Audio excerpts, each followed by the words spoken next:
திருமண பொருத்தல் அப்படின்னு பார்க்கும்பொழுது வெறும் ஏஎல்பியில் அந்த 7ஆம் பாவம் மட்டும் பார்த்தால் போதுமா, இல்லை இப்போ நம்மளுக்கு இந்த கிரக வேல்யூ இருக்குது? என்னுடைய ஜாதகத்தில் நான் நல்லா இருக்கேன், என்னுடைய மனைவியான 7ஆம் பாவகம் சரியில்லைன்னு இருந்தால் ஏதாவது ஒரு காரணத்தினால ஆரோக்கியம், வளம், அதே போல் நிம்மதி, இந்த 3 நாடி தான் வந்து ஒரு மனிதன் வந்து கண்டிப்பாங்க.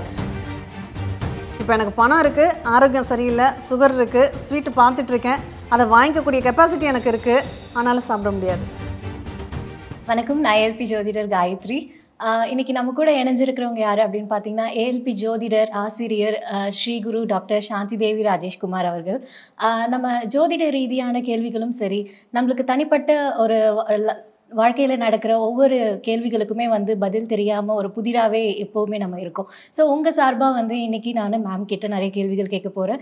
அதுக்குண்டான பதில்கள் மேம் சொல்ல போகிறாங்க. ஸோ கண்டினியூவாக வாட்ச் பண்ணுங்கள். வணக்கம் மேம். வணக்கம். இந்த நாள் இனிய நாளாக அமைய வாழ்த்துக்கள். நான் வந்து ஒரு ஜோதிடரை போய் பார்க்குறேன். அவங்கக்கிட்ட நான் என் லைஃப்பில் வந்து ரொம்ப சஃபர் ஆகிட்டே இருக்குது. ஒரு குறிப்பிட்ட காலம் வரைக்கும் நீ இப்படி தான் இருக்க போகிற அப்படின்னு சொல்லிட்டு நம்மளுக்கு ஒரு ஜோசியர் நம்மக்கிட்ட ஒரு கிளையண்ட் கிட்ட சொல்கிறாங்க. இந்த குறிப்பிட்ட காலம் வரைக்கும் நீ இப்படி தான் இருப்ப, அதுக்கப்புறம் உனக்கு வாழ்க்கையில் வந்து யோகங்களும் அமோகமான நிறைய விஷயங்கள் நடக்கும், ரொம்ப சௌகரியமாக இருப்பீங்க அப்படின்னு ஒரு விஷயத்த நம்ம சொல்கிறாங்க. அது வந்து அந்த கிளையண்ட்டை வந்து பார்த்தீங்கன்னா ஒரு சாந்தப்படுத்துறதுக்காகவா, இல்லை ஜோதிட ரீதியாக அது உண்மைதானா? ஜோதிட ரீதியாகவே அது உண்மைதான். ஓகே, உண்மைதான். நம்ம பாரம்பரியம், ஏன்னா பாரம்பரியத்திலேருந்து நான் ஏழ்பிக்குள்ளே வந்ததுனால பாரம்பரியத்துலேயும் எப்படி எடுப்பாங்கன்னு தெரியும், ஏழ்பிலையும் நம்ம எப்படி எடுக்கிறோம்னு தெரியும். பாரம்பரியத்தில் சில லக்னங்களுக்கு குறிப்பிட்ட காலங்கள் வரை தான், 30 வயசுக்கு மேலே தான் இவங்க நல்லா இருப்பாங்க, 40 வயசுக்கு பிறகு தான் இவங்க நல்லா இருப்பாங்க, இல்லை 20 இளமை காலமே இவங்களுக்கு நல்லா இருக்கும் அப்படிங்கிற மாதிரியான பலன்கள் உண்டு. இதை தான் நம்ம ஏஎல்பியில் நம்ம பொதுவுடைய மூர்த்தி சார் என்ன சொல்லியிருக்காங்க, அந்த வயதை மாற்றினோடனேயே அந்த குறிப்பிட்ட காலங்கிறது லக்னமாகவே மாறி போயிடும். இப்போ 30 வயசுக்கு அப்புறம் ஒருத்தவங்க நல்லா இருப்பாங்கன்னா அந்த 30 வயசுங்கும் போது அவங்களுக்கு 3வது லக்னம் முடிஞ்சு 4வது லக்னம் ஆரம்பிச்சிடும். அப்போ 4வது இடத்த நம்ம என்ன சொல்கிறோம், இடம், வீடு, சொத்து, சுகம் அப்படின்னு நம்ம சொல்கிறோம். அப்போ அந்த 4வது வீடு நமக்கு நல்ல சௌரியங்களையும் நல்ல வாழ்க்கையும் நமக்கு அமைச்சு கொடுத்துடும் அப்படிங்கிறது தான் இதுக்குள்ளே ஒளிஞ்சிருக்கக்கூடிய பதில். இதை நம்ம பாரம்பரியத்தில் நம்ம இங்கே 4வது பாவகத்தை வச்சு இந்த வயசில் தான் அவங்களுக்கு மாறுது, இந்த திசை மாறுது, இவங்களுக்கு நல்லா இருக்கும்னு நம்ம சொல்கிறோம். ஏஎல்பியில் ரொம்ப ஈஸியாக இது 4வது கட்டமே வேலை செய்யும்.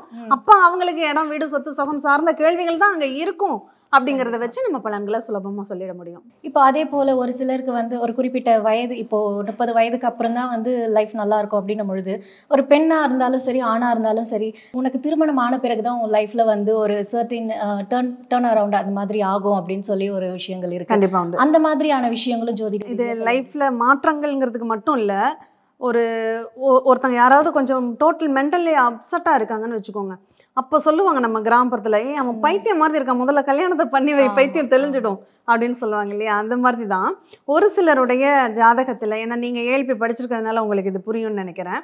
நம்மளுடைய லக்னத்திற்கு 7ஆம் பாவகம் நல்லா இருக்குது, என்னை விட என்னுடைய 7ஆம் பாவம் வலிமையாக இருக்குது அப்படின்னா, நான் கல்யாணம் பண்ணதுக்கப்புறம் தான் அந்த 7ஆம் பாவத்தினால என்னுடைய வாழ்க்கை நிலை உயரும். இப்போ இங்கே எனக்கு 0வில் தான் பேலன்ஸ் இருக்குது, என்னுடைய வேல்யூ. இப்போ கிரக வேல்யூன்னு ஒரு விஷயம் கொடுத்துக்கிறோம்.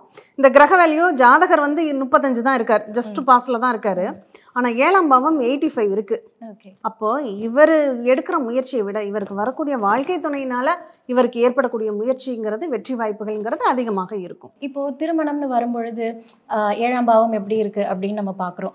அதே போல் இப்போ திருமண பொருத்தல் அப்படின்னு பார்க்கும்பொழுது வெறும் ஏஎல்பியில் அந்த 7ஆம் பாவம் மட்டும் பார்த்தால் போதுமா, இல்லை இப்போ நம்மளுக்கு இந்த கிரக வேல்யூ இருக்குது, அதே போல் வந்து நட்சத்திரங்களுக்குன்னு வேல்யூ இருக்குது. அந்த 2 வேல்யூமே வந்து பார்த்திங்கன்னா அதை நம்ம பார்த்து ஒரு பொருத்தம் அல்லது பலன் நம்ம எடுத்துக்கிறது கரெக்டாக இருக்குமா, இல்லை ஏஎல்பி அந்த 7ஆம் பாவம் மட்டுமே போதுமானது அப்படிங்கிற மாதிரி எடுத்துக்கலாம்? இல்லை, பொருத்தம் பார்க்கணும். இதை தான் நம்ம அச்சய ராசி பொருத்தம்னு வச்சுக்கிறோம். இப்போ தினப்பொருத்தம், கணப்பொருத்தம், மகேந்திர பொருத்தம், ஸ்திரீ தீர்க்கம், யோனி, ரஜ்ஜு, ராசி, வசியம், இப்படி வேதைன்னு 10 பொருத்தங்களை தாண்டி நாடி பொருத்தம், விருட்ச பொருத்தம்னு இருக்குது, 12 பொருத்தங்கள். இப்போ இதை வந்து நம்ம அச்சய ராசிக்குன்னு பொருத்திடுறோம். என்ன பண்ணுறோம், நம்ம பிறக்கும்போது உள்ள நட்சத்திரம் நமக்கு இப்போ தசை மாறும்போது அச்சய நட்சத்திரமாக மாறிடுது. அந்த நட்சத்திரத்துக்கும் அந்த ஆப்போசிட்டில் உள்ள அச்சய நட்சத்திரத்துக்கும் பொருத்தம் பார்த்தாவே இந்த 10 பொருத்தங்களுடைய நிலைகளும் வந்துடும். நம்மளுடைய அச்சய இலக்கண பத்தி அந்த ஆப்லேயே, திருமண பொருத்தம் சாஃப்ட்வேர்லேயே இந்த 10 பொருத்தங்கள் என்னென்ன, அந்த 10 பொருத்தங்கள் என்ன அர்த்தம், அது என்ன பொருத்தம் இல்லைன்னா அங்கே என்ன பிரச்சனை அவங்களுக்குள்ளே இருக்கும், அல்லது எந்த பொருத்தம் இருக்காது அப்படிங்கிறதெல்லாம் ரொம்ப டீட்டெயில்டாக கொடுத்துருப்போம். அதில் நமக்கு 4 நிலைகளாக அந்த பொருத்தத்தினுடைய அளவை பார்க்குறோம். ஒன்று அட்சய லக்னத்திற்கு அட்சய லக்னம், அடுத்து அட்சய ராசிக்கு அட்சய ராசி, அடுத்து அங்கே லக்ன பாவகம் எப்படி இருக்குது, இங்கே 7ஆம் பாவகம் எப்படி இருக்குது. ஒரு ஆணுடைய ஜாதகத்தில் அவர் ஜாதகம் எப்படி இருக்குது, அவர் ஜாதகத்தில் அவருடைய மனைவிக்கு எப்படி இருக்கும். பெண்ணுடைய ஜாதகத்தில் அந்த பெண்ணு ஜாதகம் எப்படி இருக்குது, அந்த பெண் ஜாதகத்தில் அவருடைய கணவருக்கு எப்படி இருக்கும். அப்படிங்கிறத இப்படி 4 பிரிவாக, ஒரு ஜாதகத்தை 4 பிரிவாக பிரித்து பார்க்குறது உண்டு. இதில் எப்பெல்லாம் வேல்யூ குறையுதோ, என்னுடைய ஜாதகத்தில் நான் நல்லா இருக்கேன், என்னுடைய மனைவியான 7ஆம் பாவகம் சரியில்லைன்னு இருந்தால், ஏதாவது ஒரு காரணத்தினால என் மனைவி நல்லதே பண்ணினாலும் அது எனக்கு பிரச்சனையாகவே மாறும். அப்போ அவங்கள நான் குறை சொல்லிக்கிட்டே தான் இருப்பேன். இதுவே என் மனைவி நல்லா இருக்காங்க, நான் நல்லா இல்லைன்னா மனைவி வந்து பண்ணுறது எல்லாமே எனக்கு நல்லதாக தான் பண்ணுவாங்க. ஆனால் நான் என்ன பண்ணுறேன், அதை புரிஞ்சுக்க மாட்டேன். அப்போ நான் பேசிக்கிட்டே இருப்பேன். இங்கே குறை யாருக்கிட்ட இருக்குது, என்கிட்ட தான் இருக்குது அப்படிங்கிறத ஒரு பார்ட்டு பிரிச்சுக்குவோம். இதே மாதிரி தான் மனைவி ஜாதத்துலேயும். இப்போ 2 பேருக்குமே லக்ன பாவகம் நல்லா இருக்குது அப்படின்னா அவங்க 2 பேருமே ஒத்து போயிடுவாங்க. ஒருத்தருக்கு லக்னம் நல்லா இருக்குது, 7ஆம் பாவம் நல்லா இருக்குது. ஒருத்தருக்கு லக்னம் நல்லா இல்லை, 7ஆம் பாவம் நல்லா இருக்குன்னா இந்த 7ஆம் பாவத்துக்கு 7ஆம் பாவம் ஒத்து போயிடும், அட்ஜஸ்ட் பண்ணிக்க முடியும் அப்படிங்கிற ஒரு நிலை. 2மே நல்லா இல்லை, லக்னமும் நல்லா இல்லை, 7ஆம் பாவமும் நல்லா இல்லை. இப்போ சமீபத்தில் ஒரு பொருத்த ஜாதகம் ஒன்று வந்தது, திருமண பொருத்தம் பாருங்கன்னு கொடுக்குறாங்க. 2மே லக்ன பொருத்தம் 6-8ஆவே வருது. கரெக்டாக பூரட்டாதி 4ஆம் பாதம் ஒருத்தருக்கு ஆரம்பிக்குது, இங்கே சித்திரை 3ஆம் பாதம் ஒருத்தருக்கு ஆரம்பிக்குது. 6-8ஆவே லக்னம் பயணிச்சுக்கிட்டு வருது. சரி, இதுதான் இப்படி இருக்குது. 7ஆம் பாவத்தினுடைய நிலை பார்த்தோம்னா 7ஆம் பாவத்தின் நிலையுமே 6-8ஆவே இருக்குது. ஜாதகத்தில் கிரகங்களும் சரியில்லாமல் இருக்குது. ஆனால் அவங்க இந்த பொண்ணு வருது, வாலண்டரியாக தேடி வருது, நாங்கள் கல்யாணம் பண்ணலாமா அப்படின்னு சொல்லி கேட்குறாங்க. இப்போ இந்த கல்யாணம் பண்ணலாமா, பொருத்தம் இல்லாமல் ஜாதகம் எப்படி கல்யாணம் வரையும் முடிவாகும் அப்படிங்கிற இன்னொரு கேள்வி நமக்குள்ளே வரலாம். இந்த திருமணத்திற்கான காலம்ங்கிறது வேற, திருமண பொருத்தம்ங்கிறது வேற. இப்போ சார் அடிக்கடி சொல்லுவாங்க, என் வீட்டு வாசலில் பஸ் நிற்குது அப்படின்னா நான் அதில் ஏறுவேனா ஏற மாட்டேனாங்கிறது என் கையில் தான் இருக்குது. அந்த மாதிரி அந்த பஸ் வந்துடும், அதனால் 2 பேரும் திருமணத்திற்கு பேசுகிறாங்க. ஆனால் அவங்களுடைய வண்டி ஒழுங்காக ஓடுமா, இடையில பிரேக் டவுன் ஆகுமா, பிரச்சனை ஆகுமா அப்படிங்கிறதுலாம் இந்த ஜாதகம் தான் பதில் சொல்லும். அப்போ இந்த ஜாதகத்தை நம்ம பார்த்து, இந்த அட்சய லக்னம் அட்சய ராசியும் பார்த்து முடிவு பண்ணுறது தான் முழுமையான திருமண பொருத்தம். இதை எப்போக்குள்ளே பார்க்கணுன்னா 30 வயசுக்குள்ளே தான் பார்க்கணும். 30 வயசுக்கு மேலே நீங்கள் ஜாதகத்தை தூக்கிட்டு வந்து இதுக்கு திருமண பொருத்தம் பாருங்கன்னா அதுக்கு வேல்யூவே கிடையாது. ஏன்னா ஒரு புரிதலற்ற ஒரு சூழ்நிலைங்கிறது அந்த 30 வயசுக்குள்ளே தான் இருக்கும். 30 வயசுக்கு மேலே வாழ்க்கையை எப்படியெல்லாம் நம்ம ஹேண்டில் பண்ணணுங்கிற ஒரு பக்குவம் வந்துடும். அதுக்கப்புறம் ஜாதகம் பார்க்க வேண்டிய அவசியம் இல்லை, உங்களுக்கு அமையிறத நீங்கள் பயன்படுத்திக்கோங்க அப்படின்னு சொல்கிறது. ஓகே மேம், இப்போ அமையிறது அப்படின்னு சொல்கிறீங்க. இப்போ வந்து ஒரு முதல் திருமணம் அப்படின்ற ஒரு விஷயத்துக்காக நீங்கள் சொன்ன அத்தனை விஷயங்களை நம்ம வந்து மேற்கொள்ளி நம்ம பார்க்குறோம். இப்போ இதுவே வந்து இது 2வது திருமணம் அப்படின்னு வரும்பொழுது நம்ம இந்த மாதிரியான விஷயங்களை நம்ம அணுகணுமா, அது அவசியம்தானா? இப்போ உங்கள் ஜாதகத்தில் உங்களுக்கு முதல் திருமண வாழ்க்கை ஏன் அமையலை அப்படிங்கிறதும் எனக்கு தெரிஞ்சு போயிடும். 2வது திருமண வாழ்க்கை நல்லா இருக்குமாங்கிறதும் எனக்கு தெரிஞ்சு போயிடும். ஒன்றும் இல்லை, கன்னி லக்னம் அட்சய லக்னம் போகுது, அஸ்த நட்சத்திரம் போகுது அப்படின்னா நமக்கு 2வது திருமண வாழ்க்கை நல்லா இருக்கும்னு சொல்லுவோம். அதுவே தனுசு லக்னம் போகுது, பூராட நட்சத்திரம் போகுது, 2வது திருமண வாழ்க்கை உனக்கு பிரச்சனையாக தான் மாறும்.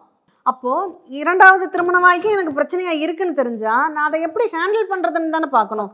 எனக்கு விதிக்கப்பட்டது இது வந்து நீங்கள் இப்போ வாங்கிட்டு வந்தது கிடையாது. நீங்கள் இப்போ உடனே நான் போய் ஐயோ எனக்கு நான் தப்பு பண்ணிட்டேன்னா எனக்கு அதை சரி பண்ணி கொடுன்னு நான் கடவுள்கிட்ட வேண்டதுனால இது உடனே மாறப்போகிறது கிடையாது. நான் ஏற்கனவே பண்ணி வச்ச தப்புக்கான தண்டனையை நான் இப்போ அனுபவிக்கிறேன் அப்படிங்கிறது. அப்போ இதை வந்து நம்ம அதை அனுபவித்து கழிக்கிறது தான் அதுக்கு பரிகாரமே. அதனால் இதுக்கு போய் நம்ம பொருத்தம் பார்க்குறேன், இதை மாற்றி அமைச்சுக்கிறேன், இல்லை எனக்கு நல்லா இல்லை, வரக்கூடிய ஜாதகருக்கு நல்லா இருந்தால் இதை சார் அடிக்கடி சொல்லுவாங்க, ஜாடிக்கத்தை மூடி தான் அமையும் அப்படின்னு. அதை மாறி எல்லாம் அமைக்க முடியாது. இங்கே நம்ம என்ன வாங்கிட்டு வந்திருக்கோமோ அந்த வரத்துக்கு தகுந்த மாதிரி வரணும் தான் நமக்கு கிடைக்கும். அதனால நம்ம ஜாதகத்தை நம்ம புரிஞ்சுக்கிட்டோம்னா அதை ப்ளஸ்ஸாக மாற்றிக்கிறது நம்ம கையில் தான் இருக்குது. எனக்கு கணவன்கிற ஸ்தானம் எனக்கு சிறப்பாக இல்லை அப்படின்னா அதை எப்படி நான் சிறப்பாக மாற்றிக்கிறது? அப்போ அவர் போக்கில் போனால் அது எனக்கு சிறப்பாக மாறிடும். ஏன்னா லாங் டைம் அந்த பிரச்சனைக்குரிய காலம் இருக்காது இல்லையா. ஒரு குறிப்பிட்ட லக்னம் மாறினதுக்கப்புறம் அது மாறி போயிடும். அப்போ அது வரையும் நம்ம கவனமாக அனுசரித்து போய்க்கணும் அப்படிங்கிறது இருக்குது. அதே போல் மேம், இப்போ வாழ்க்கையில் வந்து பார்த்திங்கன்னா பெரும்பாலும் ஒருத்தருக்கு ரொம்ப முக்கியமான 3 விஷயம் அப்படின்னு பார்த்தீங்கன்னா ஆரோக்கியம், அதே போல் வந்து வளம், அதே போல் நிம்மதி. இந்த 3 நாடி தான் வந்து ஒரு மனிதன் வந்து இயங்குறாங்க.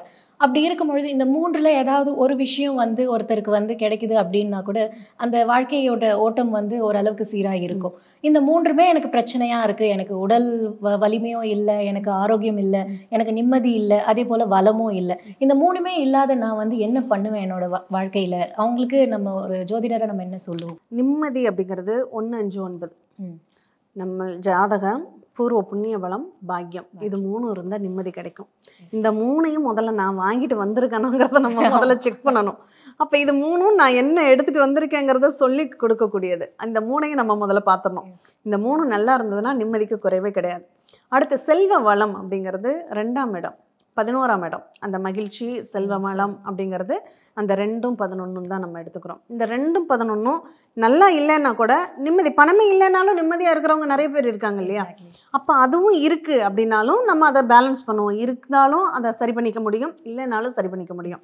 இன்னொன்று கேட்டிங்க, ஆரோக்கியம். இந்த ஆரோக்கியம் அப்படிங்கிறது நம்ம சின்ன இந்த பணம் இருந்தாலும் சரி, இந்த நிம்மதியும் இருந்தாலும் சரி, இந்த ஆரோக்கியம் இருந்தால் அது 2மே காணாமல் போயிடும். ஏன்னா அது ஏன் இருக்குது, அதை அனுபவிக்க முடியாமல், இப்போ எனக்கு பணம் இருக்குது, ஆரோக்கியம் சரியில்லை, சுகர் இருக்குது, ஸ்வீட்டு பார்த்துட்ருக்கேன், அதை வாங்கிக்கக்கூடிய கெப்பாசிட்டி எனக்கு இருக்குது, ஆனாலும் சாப்பிட முடியாது. அப்போ ஆரோக்கியம் இல்லைன்னா அது பிரச்சனை. இந்த ஆரோக்கியத்தை தான் நம்ம பிறவி கடன் அப்படின்னு சொல்கிறாங்க. இந்த பிறவி கடன், இந்த பிறவிங்கிறது பெரும் கடன். அந்த கடன் பாவம்ங்கிறதும் 6ஆம் பாவம் தான், ஆரோக்கிய குறைவுங்கிறதும் 6ஆம் பாவம் தான். இந்த 6ஆம் இடம்ங்கிறது ஒரு ஜாதகருக்கு நல்லா இல்லை, அல்லது 8ஆம் இடம் நல்லா இல்லை. 12, இந்த 6, 8, 12 3ஐயுமே எடுத்துக்கலாம். 6ங்கிறது சின்ன சின்ன நோய்கள், 8ங்கிறது பரம்பரை நோய்கள், தீராத நோய்கள், 12ங்கிறது தூக்கம் இருக்காது. அப்போ இந்த 3மே ஒரு ஜாதகத்தில் பலவீனப்பட்டா நீங்கள் என்னதான் 1 நல்லா இருந்தாலும் 2 நல்லா இருந்தாலும் இது மைனஸாக இருந்ததுனாவே நம்மளால் அதை நிம்மதியாக இருக்க முடியாது. அப்போ இந்த ஆரோக்கியங்கிற ஒரு விஷயம் நல்லா இருந்தாவே இது 2ஐயும் நம்மளால் பேலன்ஸ் பண்ண முடியும். கண்டிப்பாக. அதனால் நமக்கு பூர்வ புண்ணியம் அப்படிங்கிறது 1, 5, 9 காமிச்சிடும். இந்த 1, 5, 9 நல்லா இருக்கணும் அப்படின்னா அதற்கு நம்ம என்ன பண்ணணும்? 2, 11 நமக்கு நல்லா இருக்கணும்னா அதற்கு நம்ம என்ன பண்ணணும்? அதே இது இந்த 6, 8, 12 சரியில்லைன்னா அதற்கு என்ன பண்ணணும் அப்படிங்கிறத நம்ம அச்சயலக்கண பദ്ധதி படிச்சுட்டோம்னா தெரிஞ்சுக்க முடியும். 6 பிரச்சனை, 8ம் பிரச்சனை, அதாவது பரம்பரை ரீதியான நோய்கள் இருக்குது, அந்த இது ஜெனட்டிக்கலி அந்த ப்ராப்ளம்ஸ் கண்டினியூ ஆகிட்டே இருக்குது அப்படிங்கிறத வச்சு ஒரு சிலர் வந்து இந்த ஓமங்கள் பண்ணுறது, அதே போல் பரிகாரங்கள் செய்கிறது, இந்த மாதிரி விஷயங்கள் இருக்குது. இந்த பரிகாரங்கள் எந்த அளவுக்கு வந்து அந்த கிரகத்தை வலிமைப்படுத்துறது, அது எந்த அளவுக்கு ஒரு ஜாதகருக்கு சப்போர்ட்டிவாக இருக்கும், அதனால அந்த ஜாதகத்தில் இருக்கிற அந்த விஷயங்கள் வந்து அந்த ஜாதகருக்கு பலனை வந்து குறைக்கிறதா அதனுடைய வீரியத்தை அப்படிங்கிறது? கண்டிப்பாக. இது இப்போ நம்ம 6ஆம் இடத்திற்கோ 8ஆம் இடத்திற்கோ 12ஆம் இடத்திற்கோ பரிகாரம்ங்கிறது நம்ம ஆலயத்துக்கு போய் வழிபடுறதுனால கிடைக்கக்கூடிய விஷயம் கிடையாது. இது எல்லாமே நம்ம கழிக்கணும் அப்படிங்கிற ஒரு நிகழ்வு, இதை சேர்க்கிற நிகழ்வு கிடையாது. இப்போ ஒரு நோய் இருக்குன்னா அந்த நோய்க்காக நம்ம அந்த நோயை சரி பண்ணுறதுக்கு என்ன பண்ணுவோம்? செலவு பண்ணுவோம். இப்போ இந்த நோயாளிகளாக இருக்கிறவங்களுக்கு நம்ம செலவு பண்ணுறோம் இல்லை, அவங்களுக்கு அந்த நோய் தீர்க்கக்கூடிய ரெமெடியை நம்ம இப்போ ஒருத்தங்களுக்கு இந்த கோயிலுக்கு போனால் சரியாகும்னு ஒரு சூழ்நிலை இருக்குது. இப்போ அந்த கோயிலுக்கு அவங்க போகிறாங்க, அவங்களால போக முடியலை அப்படின்னா அவங்க சார்பில் நம்ம போயிட்டு வர்றோம் அப்படின்னா அது நமக்கு எதிர்பார்ப்பு இல்லாமல் உங்களுக்காக நான் போயிட்டு வர்றேன்னு ஒருத்தங்க பண்ணுறாங்கன்னாவே அது வந்து சரியாக போயிடும். இப்போ அந்த மாதிரி நம்ம பண்ணணும். அது பண்ணும்போது தான் இந்த 6, 8, 12 சம்மந்தப்பட்ட நிகழ்வு கழியும். நம்ம எந்த அளவுக்கெல்லாம் நம்ம கொடுக்குறோமோ கொடுக்க அது கரையும். ஏன்னா நம்ம சேர்த்ததுங்கிறது பாவம். அந்த பாவங்கிறதா நமக்கு பணமாகவோ செல்வமாகவோ நம்மக்கிட்ட இருக்கிறது. அதை நம்ம கொடுக்க இந்த பாவம் கரைஞ்சிக்கிட்டே இருக்கும். நமக்கு இன்னும் வேணும் நம்ம சேர்க்குறோம் அப்படின்னா அந்த பாவத்தையும் நம்ம சேர்க்குறோம் அப்படிங்கிறது தான் அர்த்தம். அப்போ 6, 8, 12க்கு இந்த பரிகாரம். இன்னொன்று, நான் என்ன பலப்படுத்திக்கணும், என்னுடைய வலிமையை சரி பண்ணிக்கணும், என்னுடைய பூர்வ புண்ணிய பலத்தை நான் இன்னும் பெறணும் அப்படின்னா அதற்கு தான் நம்ம ஆலயங்களுக்கு போகிறது, ஹோம யஜ்யங்கள் பண்ணுறது. இந்த 1, 5, 9 தாற்பயத்தை நம்ம முழுமையாக அனுபவிக்கிறதுக்கு இந்த ஹோமங்கள், யாக யஜ்யங்கள்லாம், ஏன்னா அங்கெல்லாம் அந்த கடவுளுக்கு நம்ம உணவு கொடுக்குறோம். நம்மளுடைய பிரார்த்தனைகளை வந்து அந்த உணவின் மூலியமாக அவங்கள திருப்திப்படுத்துகிறோம். இப்போ ஹோமங்கள் எல்லாம் 108 வகையான மூலிகைகள், பலகாரம், பழங்கள், பட்சணங்கள் எல்லாமே போடுவாங்க. இப்போ அதனுடைய நிகழ்வு என்ன? உனக்கு நான் கொடுக்குறேன், எனக்கு இந்த புண்ணிய பலத்தை எனக்கு கொடு அப்படின்னு சொல்லி நம்ம பிரார்த்தனை பண்ணுறது. இப்போ பொருளாதாரத்திற்காக நம்ம ஆலயத்துக்கு போகிறோம் அப்படின்னா எனக்கு அந்த பொருளாதாரம், செல்வ வளம் எனக்கு வேணும், அதை எனக்கு கொடுக்கணும், என்னுடைய தேவைக்கு தகுந்த ஒரு நிகழ்வை எனக்கு ஏற்படுத்தி கொடு அப்படின்னு சொல்லி நம்ம பிரார்த்தனை பண்ணிக்கிறோம். அது வந்து இனிமேல் நமக்கு கிடைக்கக்கூடிய பலன்களுக்காக நம்ம பண்ணுறது. அப்படியே இந்த பரிகாரங்கள்லேயே 3 வகையாக நம்ம பிரிக்கலாம். கழிக்கக்கூடிய பரிகாரம் எது, பெறக்கூடிய பரிகாரம் எது, நடைமுறை வாழ்க்கைக்கு நம்ம அனுபவிக்கக்கூடிய பரிகாரம் எது அப்படிங்கிறத நம்ம பார்த்து பண்ணணும்னா நமக்கு எப்போதுமே ப்ளஸ்ஸாக இருக்கும். ஓகே. மேம் இப்போ பொதுவாகவே வந்து ஒரு இப்போ உதாரணத்துக்கு ஒரு ஜாதகருக்கு வந்து மீன லக்னம் போயிட்டு நிறைவடைகிற காலம் இருக்கு. நம்ம பார்த்ததுமே அடுத்து வந்து மேஷம் வரப்போகுது, 1-8 சம்மந்தப்பட போகுது அப்படின்னு நமக்கு தெரிஞ்சிடும். இப்போ அவருக்கு வந்து 1-8 சம்மந்தப்படுதுப்பா, நீங்க வந்து ஜாக்கிரதையா இருக்கணும் அப்படின்னு நம்ம சொல்றோம். இப்போ 8ன்னும் பொழுது நம்மளுக்கு கடன் வரும், அதே போல வழக்கு இருக்கு, அதே போல உடல் ரீதியான பிரச்சனைகள் இருக்கு. எந்த மூலையில இருந்து அவங்களுக்கு பிரச்சனை வரும் அப்படின்ட்டு நம்ம குறிப்பிட்டு நம்ம அதை இதுதான் அப்படின்னு நம்ம ஸ்பெசிஃபிக்காக சொல்ல முடியுமா? கண்டிப்பாக சொல்ல முடியும். இதை வந்து எப்படின்னா 1-8 சம்மந்தப்படுதுன்னா அந்த செவ்வாய் வந்து எங்கே இருக்குது அப்படிங்கிறத வச்சு அவங்க பொருளால் கஷ்டப்படுவாங்களா, உணர்வால் கஷ்டப்படுவாங்களா, உடலால் கஷ்டப்படுவாங்களா. அப்போ நம்ம பார்க்கும்போதே நம்ம சொல்லலாம் பொருள் ராசிகள் இவை, பொருள் சேர்க்கைக்கான ராசிகள் இது, இது உணர்வுபூர்வமாக அனுபவிக்கக்கூடிய ராசிகள் இது, இது ஆரோக்கியத்தினால கஷ்டப்படக்கூடிய ராசிகள் இதுன்னு நம்மளால் தெரிஞ்சுக்க முடியும், புரிஞ்சுக்க முடியும்ல. 5னா என்ன, மனசு தானே, மன அழுத்தம்ங்கிறது என்ன, உணர்வு தானே. இதே 2ன்னா என்ன, வருமானம், பொருள், அந்த பொருள் சேர்க்கையினால நம்ம கஷ்டப்படுறோம். இது 6ன்னா என்ன, ஆரோக்கியம் கெடுறது, உடலால நம்ம அவஸ்தைப்படுறோம். இப்போ இதை வச்சே நம்ம சொல்லிட முடியும் அது எந்த பாவகத்தில் இருக்கு அப்படிங்கிறத வச்சு அது என்ன கஷ்டங்களை நீங்கள் சேர்ந்து அனுபவிப்பீங்க அப்படிங்கிறத நம்ம சொல்லலாம். ஏன்னா 1-8க்கான தண்டனையே மேஷ லக்னக்காரங்க யாராக இருந்தாலும் அனுபவிச்சு தான் ஆகணும். ஆனால் வெளியில இருந்தெல்லாம் வராது, அவங்களால தான் அவங்க தண்டிக்கப்படுவாங்க அப்படிங்கிற ஒரு நிகழ்வு. அவங்களுடைய அவசரத்தினாலையும் அவங்களுடைய கோபத்தினாலையும் தான் அவங்களுக்கு பிரச்சனைகள் ஜாஸ்தி அப்படின்ட்டு. ஓகே. அதே போல் மேம் இப்போ 1-8 அப்படின்னும் பொழுது செவ்வாய் எங்கே இருக்காரோ அந்த இடத்த வச்சு நம்ம அந்த பலன் நம்ம சொல்கிறோம். இப்போ அதே போல் அந்த 10 வருட காலம் வந்து செவ்வாய் தான் வந்து அவரை வழி நடத்த போகிறாரு. இதுக்கிடையில் வந்து அந்த நட்சத்திர புள்ளிகள்னு ஒரு விஷயம் இருக்குது, அந்த கிரகங்கள் இருக்குது இல்லையா. இப்போது செவ்வாயுடைய வலிமை அங்கே பெரிதளவில் செயல்படுமா, அல்லது அந்த நட்சத்திரங்களோட அதிபதிகள் அந்த கிரகங்கள் வந்து அந்த 10 வருட காலம் அவரை வழி நடத்தும்? இந்த செவ்வாய் பயணிக்கக்கூடிய பாதையே இந்த 3 நட்சத்திரங்கள் வழியாக தான் அப்படின்னு நம்ம சொல்லுவோம். ஓகே. ஏன்னா இந்த செவ்வாய் தான் ஹெட்டு. இவர் வந்து எதன் மூலமாக நமக்கு அந்த பலன்களை தரப்போறாங்கன்னா இந்த நட்சத்திரங்கள்ங்கிறது பாதை, அதை தான் நம்ம சாரம்னு சொல்லுவோம், பாதாச்சாரங்கள் அப்படின்னு சொல்றது. அந்த நட்சத்திரங்கள் தான் பாதை. அந்த பாதை மேடாக இருக்கா, பள்ளமாக இருக்கா, நல்லா இருக்கா அப்படிங்கிறத இந்த நட்சத்திரங்கள் தான் நமக்கு இண்டிகேட் பண்ணும். இந்த நட்சத்திரத்தின் அதிபதிகள் எங்கே இருக்காங்களோ அதுதான் அந்த மேடு பள்ளங்களை நமக்கு காமிச்சு கொடுக்கும். நன்றி மேம். இவ்வளோ நேரம் வந்து பார்த்தீங்கன்னா ஒவ்வொரு கேள்விக்குமே நிதானமாக எல்லாருக்குமே, அதாவது ஜோதிடம் படித்தவர்களுக்கு மட்டும் இல்லை, ஜோதிடம் படிக்காத ஒரு சில நபர்களுக்கு கூட வந்து இந்த பதில் வந்து பார்த்தீங்கன்னா பெரிதளவில் உதவியாக இருக்கும். ஏன்னா நிறைய பேருக்கு வந்து கஷ்டங்களையும் சரி இன்பங்களையும் சரி சமமாக பார்க்கறக்கூடிய பக்குவம் கிடையாது. ஸோ அதனால தான் வந்து நம்ம ஜோதிடம் படிங்க அப்படின்னு சொல்லிட்டு நம்ம வந்து வலியுறுத்திட்டு இருக்கிறோம். ஸோ உங்களுடைய பதில் வந்து பார்த்தீங்கன்னா நிறைய நேயர்களுக்கு வந்து பார்த்தீங்கன்னா பெரிய உதவியாக இருக்கும். நன்றி மேம். நன்றி. நன்றி.